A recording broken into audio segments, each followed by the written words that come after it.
Welcome back, guys. In this lecture we are going to work on the setup of our React application.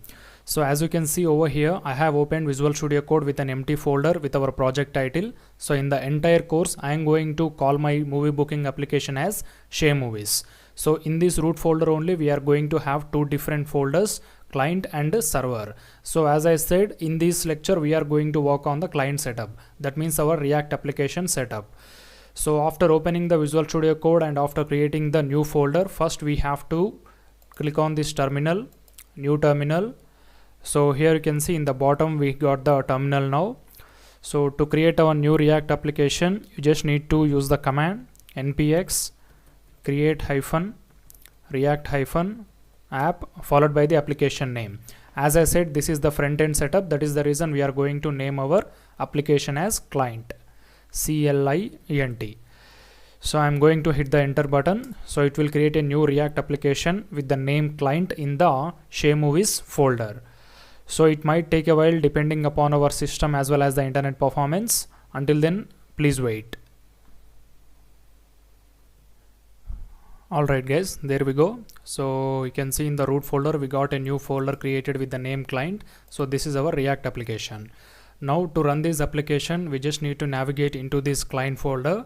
So to navigate, please type the command cd followed by the folder name. So as we are navigating into the client folder, I'll just type client. Now to execute this application you just need to have a command like npm start. So by default it will go and run on the localhost 3000 port. So I think it is ready to start, starting the development server. Yeah, here you can see I think my Microsoft Edge browser got popped up, but I don't want to use this. Let me close this out. So once this is done, I'm going to open the localhost 3000 in the Google Chrome itself. So let's wait for it to done. So here you can see this is the deployed version in the Google Chrome. So always in the first tab I'm going to keep the deployed version, and in the second tab I'm going to keep the current version. So by seeing the prototype of the deployed version, we are going to develop the current version. So not all the features and not all the styling, only we will take the implementation from the deployed version, because we are not going to copy as it is. So we will have some own features in the current version also. So yeah, here you can see our application executed successfully. You can see the URL localhost 3000. So let me write localhost 3000 here. Yep. So we got the output for the new React application. So this will be default for every new React application. So now I'll go to the src folder and I will remove all the default stuff present in the files and folders. So let me expand the src. Yeah, here you can see src. And whatever the files and folders are not required, I'm going to delete that. So first let me start with the app.css. We don't require this. Delete. And go to the app test.cjs. This is also we don't require. Get rid of this. Index.css, we need this. App.js, get rid of these two import statements. And then get rid of all the content and put one h1 text and have a title of our project, Share Movies.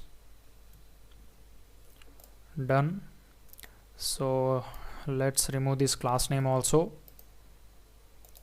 Yep, very clean and neat. Now go to the index.css, keep the file but get rid of the code. Index.js, everything is okay. Logo.svg we don't require. And setup test and report web vitals, you can keep this. Go to the public folder, index.html, get rid of all the commented code.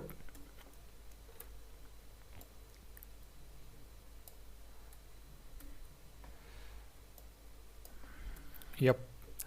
Now change the project title from React app to your application name. So my application name will be Share Movies only. Share Movies. So dev. Share Movies dev. Let's see the output once. Yeah, here you can see So project title got updated here and all the default stuff has gone. Now we have only one h1 text in the app.js, that is just our project title. So now we are good to implement the remaining features in the front end. Let me cross check whether all the files got deleted or not. App CSS, index CSS, okay, public, yep, everything is okay. So by this we are done with the front end setup of our MERN stack movie ticket booking application. So in the next lecture we'll continue with the folder structure in our front end. Thank you.